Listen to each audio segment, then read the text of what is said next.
Pew pew pew pew pew pew pew pew. Nailed it. Hello, Cliff here from Captain Crash Gaming, bringing you another Destiny 2 video. The Season of the Seraph, Season 19, just got released, and part of the storyline is doing this Warmind launch facility mission. It's going to be one of the missions that you have to do every single week when there's new content that comes out, and then probably at the end they'll have it. And this one is called Archimedes, Operation Archimedes.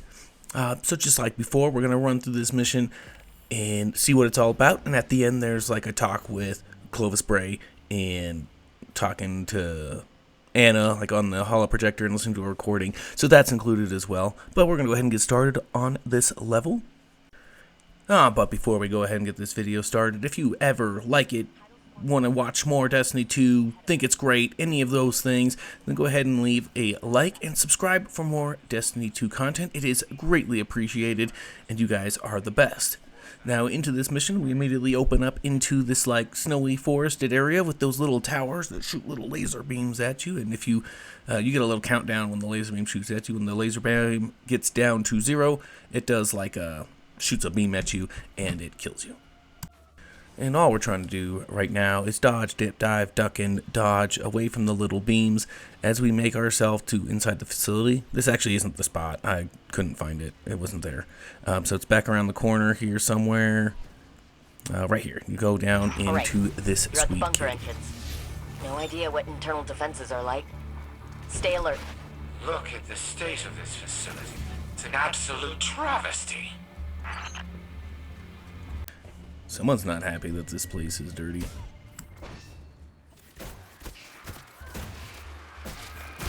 I've re-established level 1 security clearance.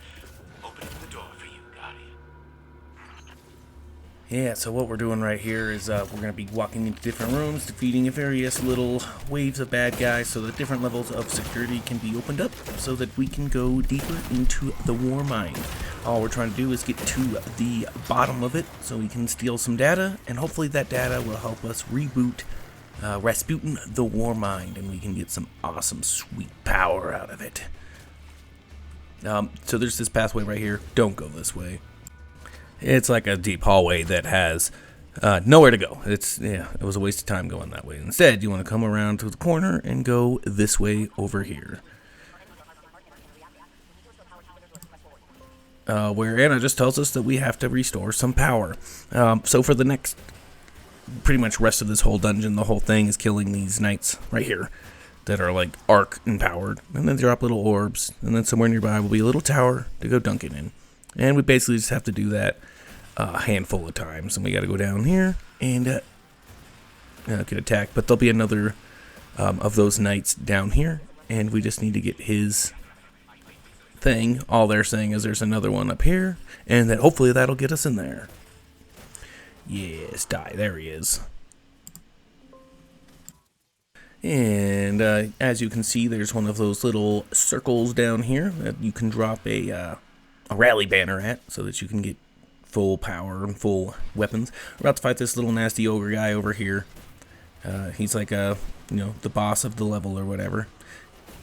He's not really that hard. Here in a bit, he's going to, once you get him down to like half health, he's gonna go into this like shield rage where he runs to the back of the room and then becomes immune. Up there he goes, just like that. He is immune. And this is gonna just harken back to way back when you had to kill these knight guys, the Wraithborn knights, and then they drop little auras that you get in, and then you can take down his shield, because he's just Wraithborn at this point, and we've dealt with that before. You might have to do it multiple times. Like, I killed both the knights that spawn at once. I shouldn't have done that, but anyways, there's another one right there, and once he's dead, we can come over here and take the shield down. Heavy weapon, my linear seemed to take it down way quicker than my bow did. So, yeah, use the linear for that. If you can land a headshot, he actually dies pretty damn quickly. But eventually, I just kind of remind him why I'm called Captain Crash. There it is, and once he's dead, he's gonna drop one of those little orbs. I cleared the area just so I don't get bothered a little bit. And then right over there where the arrow is pointing, there's always an arrow pointing where you need to go. You dunk it. and then we'll continue on to the next part. After you do have to kill all the people in this room, which is kind of annoying. But yeah, we're gonna hit this little button, and that is the end of Operation Archimedes. To make it look like we were trying to find some information in the digital archives here. I've taken the liberty of preparing a power reroute switch for the launch authorization systems. Though it appears Rasputin has changed the launch codes. I'm locked out. We'll hit that next time. Keep the baddies guessing until we're ready to make our move. Good work, Guardian. Let's get you out of here before reinforcements arrive. And there you have it. That's the end of the mission right there. We're going to go ahead and head over to the helm, where we're going to have to see a little holo projector of Anna Bray, and then talk to Clovis Bray and listen to a recording. And I'll go ahead and shut up for the rest of the video. I do want to say thank you so much for watching.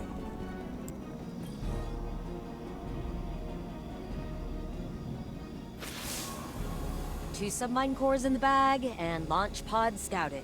So, we're making progress. Ikora officially wants us wrangling this situation. She'd like Osiris in a hands-off role, but he's watching Clovis like a judgmental hawk. It's kind of adorable, actually, and I'm here for it. We got lucky, touching down on Europa when we did. Rasputin could have predicted this, maybe even prevented it. If Sivu Arath acts on the witness's orders and uses the Warsat network against us, it doesn't even need full power to cause an extinction-level event. We're making progress. Just keep saying it, Anna. Repeat it until it is real. You too, Guardian. We're gonna manifest this together.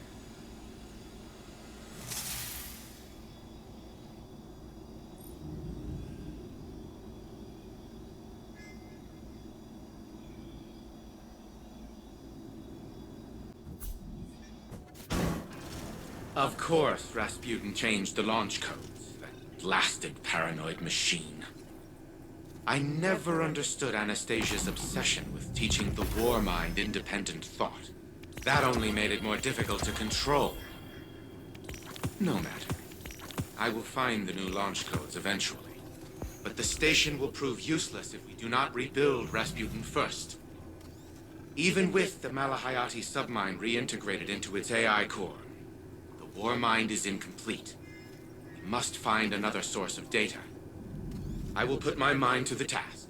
In the meantime, continue retrieving submine data from the vaults that we know remain intact.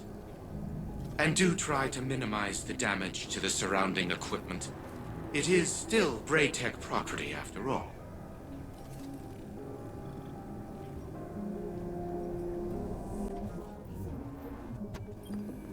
Working late. Aren't you? Zane wants to know if you'd like some tea, coffee, whatever it is you drink. That's thoughtful of him. I used to say the same thing. How thoughtful. Thank you, Saint. Except I never looked up. Not once. My eyes were on my fingers stained with ink. The smudges on the margins of my work. I cared more about my findings than the tea cooling beside me. Or the feelings of the man who made it. You're not listening. I am listening. Then listen well. Your work will outlive you. The people around you might not. One day you're going to wake up, assuming you've even slept at all, and realize that the world is a very different place than the last time you remembered to look at it. You will abruptly, viscerally regret the absence of something as small as a single cup of tea. So I ask you again, what would you like to drink? Oolong.